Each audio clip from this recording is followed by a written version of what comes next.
احسان دریادل.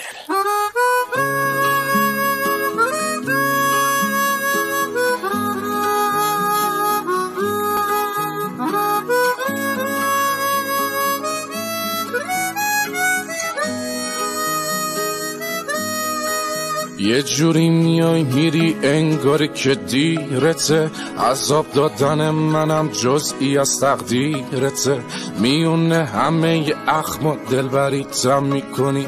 دلو دورش میکنی گاهی هم نزدیکته، شب پر ستاره ای تو کوچمون پهن باشه، از پنجره نگام کنی وقتی دلم تنگ باشه، جای بد بودم با این دل دیوونه میدونی، مهربون باش فکر نمی کنم دلت سنگ باشه، چی میشه رد بشی از کوچمون، یه نگاهی کنی ابرو جمون،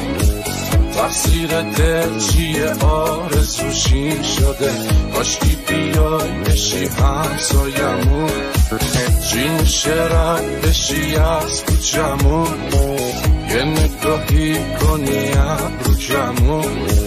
تقصیر دل چیه آرزوشین شده، کاشکی بیای بشی همسایمون.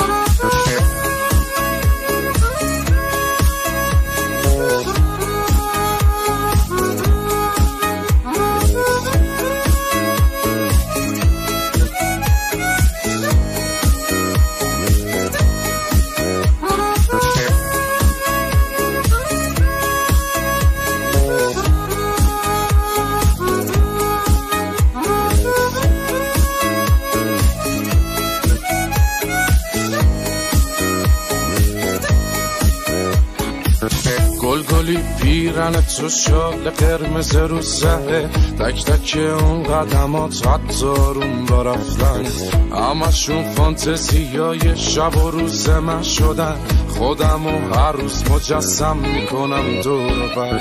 چی میشه رد بشی از کوچمون، یه نگاهی کنی ابرو جمون،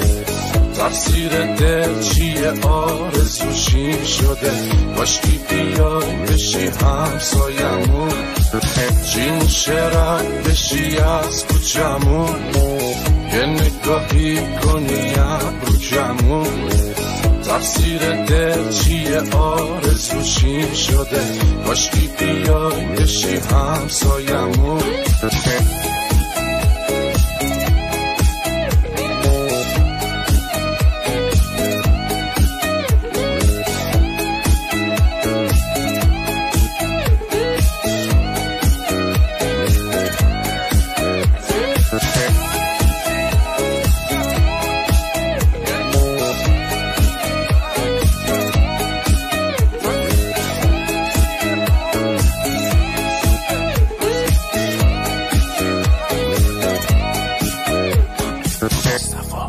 مؤمنی.